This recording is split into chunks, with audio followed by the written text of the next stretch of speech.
अस्सलाम वालेकुम guys, welcome back to my YouTube channel science education with Shoaib. अगर आप चैनल पर नए हैं तो please subscribe and turn on your bell notification ताकि आपको हर वीडियो का नोटिफिकेशन वक्त पर मिलता रहे।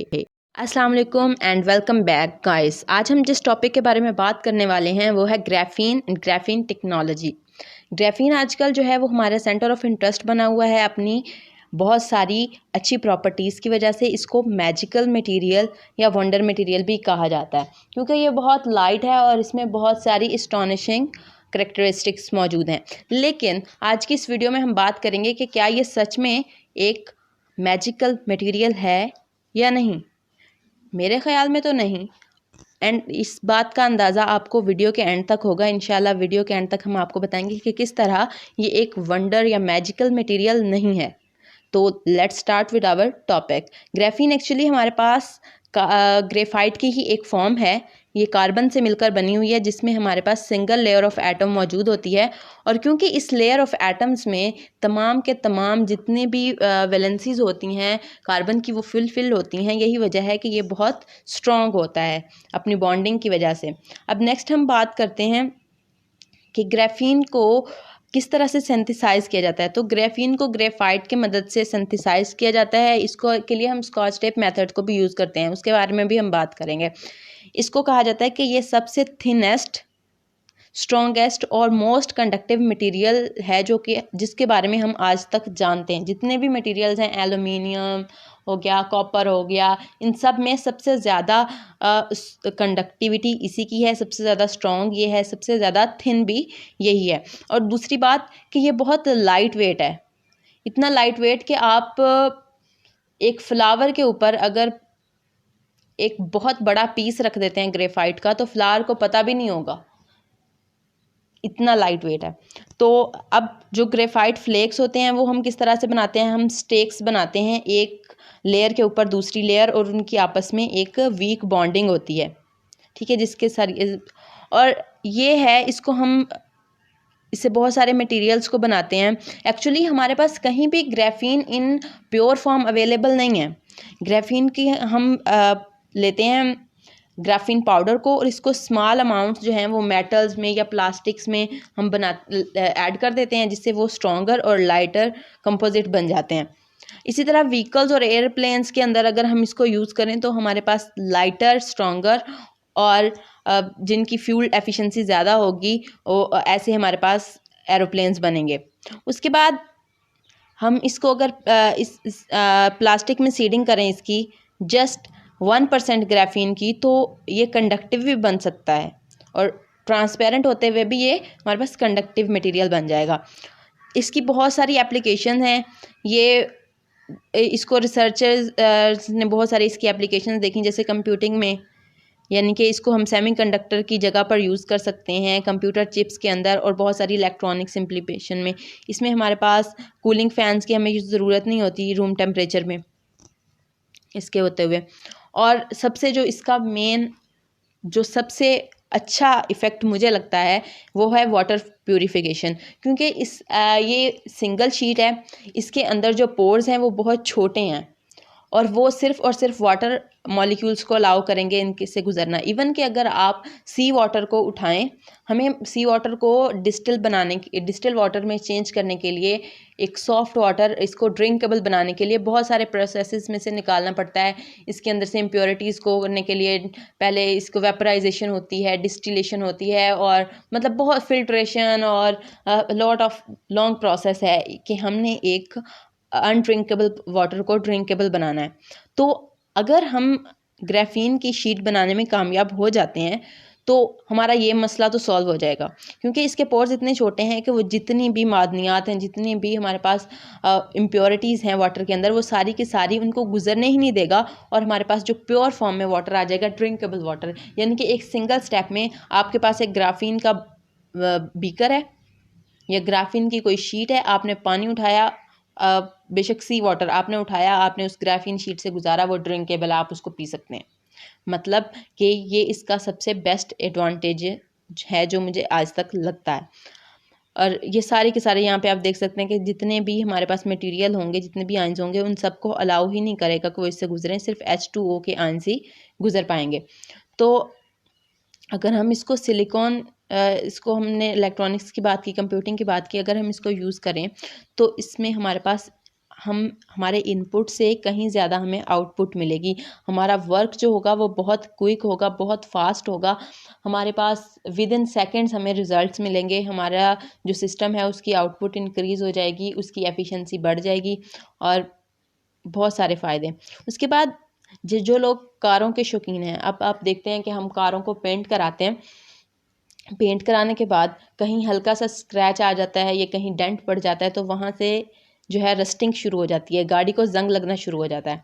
तो अगर आप इसकी कोटिंग करा लेते हैं ग्रेफीन कोटिंग से क्या होगा कि आपकी गाड़ी लाइफ टाइम के लिए रस्ट फ्री हो जाएगी। वो बिल्कुल भी उसमें कोरोजन नहीं होगी, वो जैसी है वो वैसी की वैसी ही रहेगी।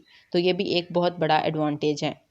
उसके बाद इसकी tissue engineering, bioimaging, gene therapy, drug delivery, photothermal therapy, 3D bioprinting, मतलब antibacterial agents, biosensors, हर जगह पर हम इसको यूज़ कर सकते हैं ग्राफीन को, क्योंकि ये बहुत स्ट्रॉन्ग है और बहुत थिन है। तो हम इसको हर जगह पर इस्तेमाल कर सकते हैं मेडिकल फील्ड में। इसके बाद हमारे पास सुपर कैपेसिटर बैटरीज़।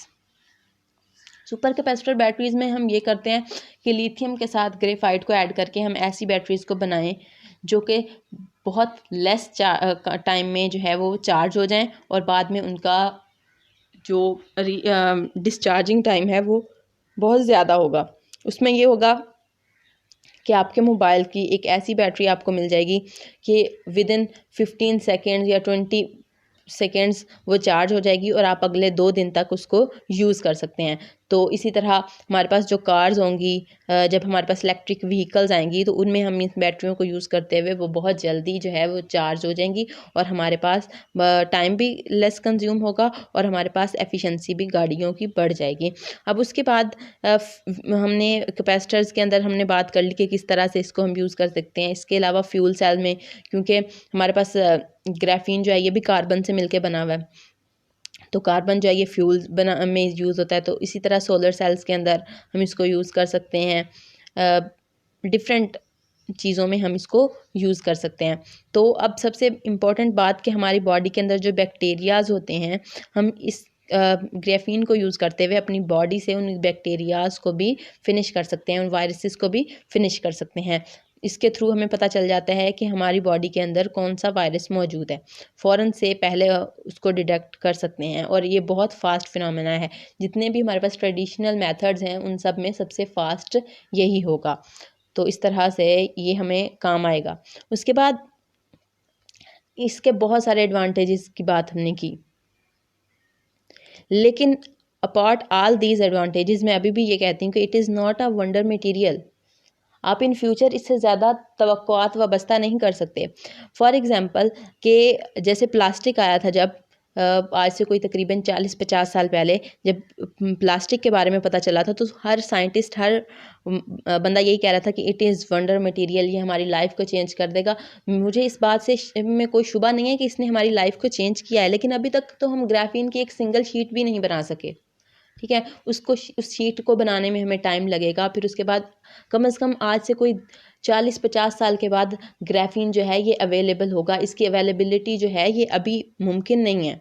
और दूसरी बात कि इसका जो सबसे मेन पॉइंट है कि इसका बर्निंग टेम्परेचर बहुत कम है, ये कंबस्टेबल है। एट 350 डिग्री सेल्सियस ग्राफीन जो है ये जल जाता है, ये कंबस्टेबल है। क्योंकि ये सिंगल लेयर है, इसका सरफेस एरिया ज़्यादा है तो ये बहुत जल्द आग पकड़ सकता है। तो अगर हम इसकी बिल्डिंग बनाएं, वो स्ट्रॉन्ग तो होंगी लेकिन वो जल जाएंगी। अगर उनका टेम्परेचर थोड़ा ज़्यादा हाई हो जाएगा तो वो जल जाएंगी। बिल्कुल ऐसे ही जैसे कि हमारे फ़ोन के अंदर बैटरी होती है, हम जब फ़ोन को यूज़ कर रहे होते हैं तो आप देखते हैं कि बैटरी जो है वो बैटरी का टेम्परेचर इंक्रीज़ हो रहा होता है, हमारा फ़ोन जो है वो उसका टेम्परेचर इंक्रीज़ हो रहा होता है। तो अगर ज़्यादा टेम्परेचर इंक्रीज़ हुआ तो हमारा मोबाइल भी जल सकता है। तो इसकी ये जो एप्लीकेशन है कि ये इसका जलना, कि ये कंबस्टेबल है, ये एप्लीकेशन इसको बहुत लिमिटेड कर देगी। कि आप इसको यूज़ नहीं कर सकते। जैसे गाड़ियों हमने कहा गाड़ियाँ आप इससे बना सकते हैं। अब गाड़ियाँ जो हैं वो पायदार तो होंगी, वो मजबूत तो होंगी, स्ट्रॉन्ग होंगी, लेकिन जैसे हम जानते हैं कि जब हम गाड़ी में बैठते हैं तो गाड़ी का इंजन गर्म होता है। गाड़ी के इंजन का टेम्परेचर 350 डिग्री सेल्सियस तक पहुंचना कोई बड़ी बात नहीं है। अगर इतना टेम्परेचर बढ़ गया तो आपकी गाड़ी तो भाई आग पकड़ जाएगी। तो इस तरह से ये कहना कि ये वंडर मटेरियल है तो ऐसा नहीं है। इसमें सारी की सारी ये आइडियल मटेरियल नहीं है। जिस तरह हर मटेरियल में कोई ना कोई एडवांटेजेस होते हैं, डिसएडवांटेजेस होते हैं, इसमें भी हैं। ये बहुत स्ट्रॉन्ग है, ये बहुत थिन है, ये बहुत जगह पर एप्लीकेबल हो सकता है, इससे बहुत सारी हमारी मसले जो हैं वो सॉल्व हो सकते हैं, लेकिन ये आइडियल मटेरियल नहीं है। It is not a magical और वंडर मटेरियल। तो जैसा कि मैंने आपको वीडियो के शुरू में भी बताया कि ये इसके बहुत सारे फ़वाइद हो सकते हैं। ये साइंटिस्ट के लिए एक पॉइंट ऑफ इंटरेस्ट है, हमारे लिए भी सेंटर ऑफ इंटरेस्ट है, लेकिन इससे बहुत ज़्यादा उम्मीदें हमें वाबस्ता नहीं करनी चाहिए, क्योंकि इसकी ये कंबस्शन की जो प्रॉपर्टी है, जो इसका ड्रॉबैक है, ये इतना बड़ा है कि इसको लिमिटेड कर देगा इसके यूज़ को। तो हर चीज़ में हम इसको यूज़ नहीं कर सकते। तो अगर इस टॉपिक के बारे में आपका कोई क्वेश्चन है तो आप हमें let us know in the comment section, और like share and subscribe my YouTube channel, and thanks for watching the video. और अपने ग्रुप, अपने क्लास फेलोज़ के साथ अगर आपको ये हमारा नॉलेज, ये इन्फॉर्मेशन पसंद आई है तो आप उनके साथ भी शेयर करें, and do subscribe our channel. Next time तक के लिए अल्लाह हाफिज़, टेक केयर, बाय बाय।